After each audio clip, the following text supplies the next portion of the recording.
கங் கணபதியே நம. அனைவருக்கும் வணக்கம். கந்த புராணத்தின் இந்த பதிவை உங்களுடன் பகிர்ந்து கொள்வதில் மிக்க மகிழ்ச்சி அடைகிறேன். இச்சாசக்தியாகிய வள்ளியும் கிரியாசக்தியாக தெய்வானையும் விளங்க ஞானவேல் தாங்கி மயில் வாகனத்தில் வலம் வரும் முருகப் பெருமானை நம் மன வாகனத்தில் ஏற்றி வைப்போம். 16 பேறுகளையும் தன் 12 கைகளாலும் வாரி வழங்குவான் நம் வடிவேலன். கந்த புராணம் 2 அசுர காண்டம். அதில் 2 அசுரர்களின் முயற்சி. பிரம்மா, விஷ்ணு, தேவேந்திரன் முதலான தேவர்களும் அந்த பரமேஸ்வரனை குறித்து தவத்தில் ஈடுபட்டு அவர் அருளாலேயே தங்கள் தங்கள் பதவிகளை அடைந்திருக்கிறார்கள். முன்பொரு சமயம் சில முனி புங்கவர்கள் மிகவும் கடுமையான தவம் செய்து சம்புவின் அருளுக்கு பாத்திரமாகி அவர்கள் விரும்பிய பொருட்களை அடைந்து மகிழ்ந்தார்கள். ஆகையால் சகல முயற்சிகளினாலும் சர்வேஸ்வரனை குறித்து தவம் புரிந்து அவர் மனதை ஆனந்திக்கச் செய்ய வேண்டும். அதன் மூலமாக இந்த உலகத்தில் சகல சௌபாக்கியங்களையும் மறு உலகத்தில் முக்தி நிலையையும் அடைய வேண்டும். இதற்கு உதாரணமாக ஒரு புண்ணிய கதை உள்ளது. அதை இப்போது உங்களுக்கு கூறுகிறேன், கேட்பீர்களாக என்று காச்சியப முனிவர் தம் புத்திரர்களுக்கு அந்த கதையை பற்றிய வரலாற்றை கூறத் தொடங்கினார். முன்பொரு சமயம் குத்சர் என்னும் பெயருள்ள ஒரு முனிவர் செத்துப்போய் கிடந்த ஒரு பெண்ணை தம்முடைய தவ வலிமையினால் ஒரு கணப்பொழுதிற்குள் தூங்கி எழுந்திருப்பவள் போலச் செய்து அவளுக்கு மறுபடியும் உயிரூட்டினார். மேலும் அவர் இன்னொரு சமயம் யானை ஒன்றுக்கு தேவத்தன்மையை உண்டாக்கினார். இவ்வாறாகவே தம்முடைய தவத்தின் மகிமையினால் மிருகண்டுவும் பிரம்மா, விஷ்ணு, இந்திரன் ஆகியவர்களின் வழிபாட்டிற்கு உகந்தவரான மார்க்கண்டேயரை தமது மைந்தராகப் பெற்று ஆனந்த பரவசத்தில் மிதந்தார். அந்த மார்க்கண்டேயரோ பரமசிவனையே தம் தவ வலிமையினால் பிரத்யட்சமாகச் செய்து அவர் அருளாலே யமனையே வென்று என்றும் நிரந்தரமான பதத்தையும் அடைந்தார். இப்படி சொல்லிக்கொண்டே வந்த காச்சியப முனிவர் நடுவில் தாம் கூறி வந்ததை சற்று நிறுத்திவிட்டு ஏதோ சிந்தனையில் லயித்தவர் போல் மௌனக்கடலில் ஆழ்ந்து விட்டார். அதை கண்ட மாயை தம் குமாரர்களை நோக்கி, என் அருமை குழந்தைகளே, இப்போது உங்கள் தந்தை உங்களுக்கு எடுத்துச் சொன்ன உபதேசங்கள் எல்லாம் தவ யோகிகளுக்கே ஏற்றதாகும். சிறந்த தவசீலரான அவர் தம்மை போன்ற யோகிகளாக உங்களை மாற்றிவிடும் எண்ணத்திலேயே இத்தகைய அறிவுரைகளை உங்களுக்கு கூறியிருக்கிறார். ஆனால் நீங்கள் யோக நிலையில் ஈடுபடுபவர்கள் அல்ல. ஆகையால் அவர் கூறிய அறிவுரைகள் உங்களை பொறுத்தவரையில் சற்றும் பொருந்தாது. இப்போது உங்களுக்கு தகுதியான புத்திமதிகளை நானே உங்களுக்கு கூறுகிறேன், கேளுங்கள். வீர தீர பராக்கிரமம் வாய்ந்த சுந்தர வாலிபர்களாகிய நீங்கள் அனைவரும் செல்வ யோகம், வலிமைத்திறன், நீண்ட ஆயுள், செல்வாக்கு மிகுந்த புகழ், கீர்த்தி, பிரபுத்தன்மை ஆகியவைகளைத்தான் தேடிக்கொள்ள முயல வேண்டும். இந்த பூலோகத்தின் வடக்கு திசையில் வடத்வீபம் என்னும் புகழ்வாய்ந்த இடமொன்று இருக்கிறது. அந்த இடத்திற்கு நீங்கள் அனைவரும் சென்று சிவபெருமானை அக மகிழ்ச்சியில் ஆழ்த்தும்படியான விதத்தில் வீர யாகம் செய்ய வேண்டும். அந்த யாகத்திற்கான பொருட்கள் அனைத்தையும் நானே உங்களுக்கு தருகிறேன்.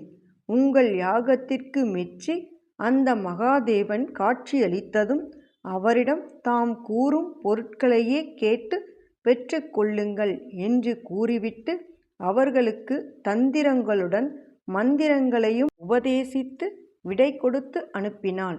பிறகு அவள் காச்சியப முனிவரை நோக்கி, சிறந்த தவஞானியே, என் பெயர் மாயை என்பதாகும். லட்சக்கணக்கான சிறந்த அசுரக் குழந்தைகளை பெற்றெடுப்பதற்காகவே நான் உம்மை நாடி வந்து இங்கு வலுவில் வந்து சேர்ந்தேன். என் எண்ணத்தை நீர் வெகு எளிதில் நிறைவேற்றி வைத்து விட்டீர். அதி பராக்கிரமம் வாய்ந்த சிறந்த குமாரர்களை தங்களுடன் ஒன்று கலந்து உறவாடியதன் மூலம் நான் பெற்றெடுத்து விட்டேன். உங்கள் தயவினால் அசுரகுலம் லட்சக்கணக்காக விருத்தியடைந்து விட்டது.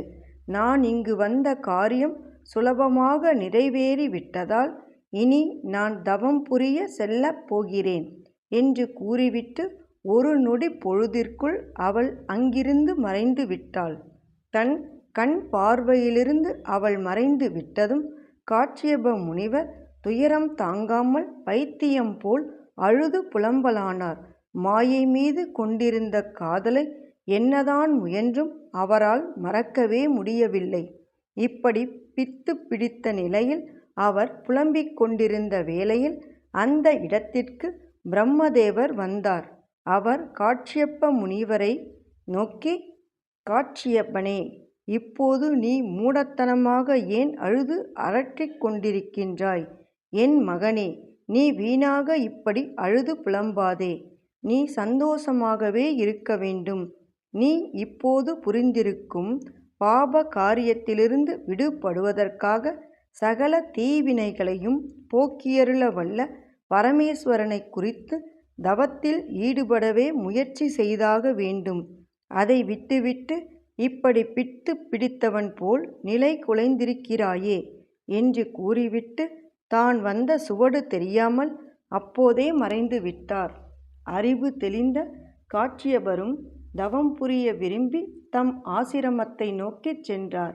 அப்போது மிகவும் ஆச்சரியகரமான முறையில் அங்கு மாயையினால் நிர்மாணிக்கப்பட்டிருந்த மண்டபங்கள், மலர் மனங்கள் அனைத்தும் சட்டென்று மறைந்து போய்விட்டன.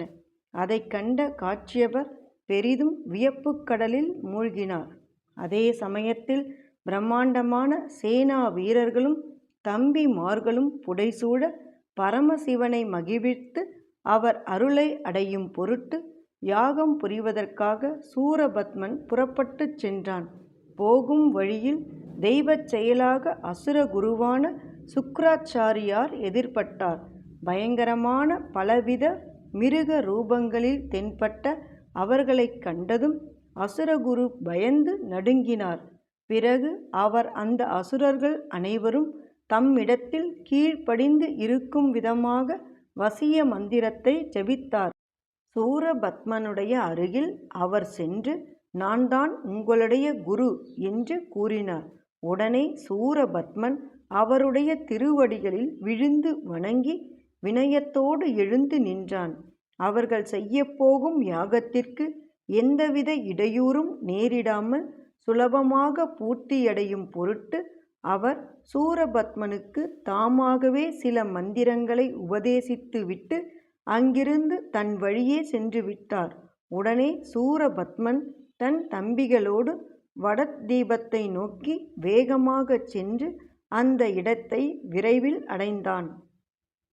எண்ணிய பொருளை அருளச் செய்யும் கந்த புராணத்தை காதலுடன் இப்புவியில் படிப்போர், கேட்போர், நினைப்போர் யாவரும் பசு, பத்தினி, உறவினர், புத்திரன் ஆகிய அனைவரோடும் ஆனந்த வாழ்வை வாழ்ந்து இந்திரனைப் போல தலைமைத்துவமும் இன்பமும் மிக்க வாழ்வையும் வாழ்ந்து இறுதியில் பரமானந்த நிலையாகிய சிவபத பேரும் பெறுவர். வேலும் மயிலும் சேவலும் துணை. கந்த புராணத்தின் தொடர்ச்சியை தொடர்ந்து கேட்க நமது ஆர்கேஎன் காலம் சேனலை சப்ஸ்கிரைப் செய்து பெல் ஐகானையும் கிளிக் செய்யுங்க. இந்த பதிவினை நமது ஆன்மீக அன்பர்கள் அனைவருக்கும் மற்றும் புராணங்களை கேட்க விரும்புபவர்களுக்கும் ஷேர் செய்யுங்க. பிடித்திருந்தா மறக்காம லைக் பண்ணுங்க, கமெண்ட் பண்ணுங்க. தொடர்ந்து கேட்பவர்கள் அனைவருக்கும் எனது மனமார்ந்த நன்றி. நாளையும் வருவான் நமது வடிவேலன்.